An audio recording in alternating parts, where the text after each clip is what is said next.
హరే కృష్ణ. శ్రీమన్నారాయణీయము 76వ దశకము. శ్రీకృష్ణుడు కాళీయుని అనుగ్రహించుట. 5వ రాగం.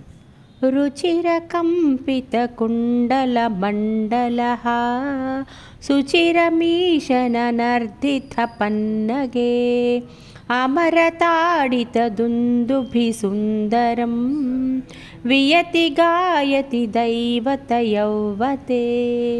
కృష్ణ నమతి యద్యదముష్య శిరోహరే పరివిహాయ తదున్నతమున్నతం పరిమథన్ పదపంకరుహాచిరం వెహరతః కరతాళమనోహరం.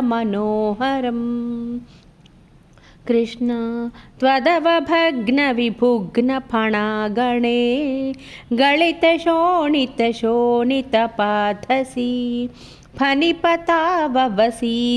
సన్నతాః తదబలాస్తవ మాధవ పాదయోః.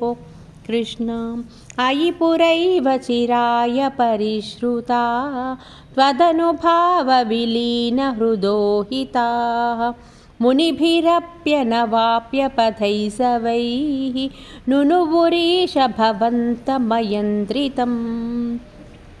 కృష్ణ ఫణివధూగణభక్తి విలోకనా ప్రవికసత్కరుణాకులచేతసాం ఫణిపతిర్భవతాచ్యుత జీవితః త్వయి సమర్పితమూర్తిరవానమత్.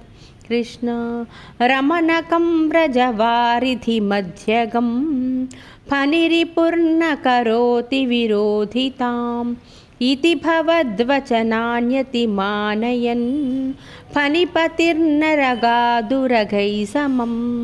కృష్ణ ఫణివధూజనదత్తమనివ్రజా జ్వలితహారదుకూల విభూషితః తటగతైః ప్రమదాశ్రువిమిశ్రితైః సమగతాస్వజనైర్దివసావధౌ. కృష్ణ నిశిపునస్తమసా వ్రజమందిరం వ్రజితుమక్షమయేవ జనోత్కరే స్వపతి తత్ర భవచ్చరణాశ్రయే దవకృశానురరుంధ సమంతతః. కృష్ణ ప్రభుదితానథ పాలయ పాలయేతి యుదయదార్తరవాన్ పశుపాలకాన్ అవితుమాశు పపాథ మహానలం కిమిహ చిత్రమయం ఖలు తే ముఖం.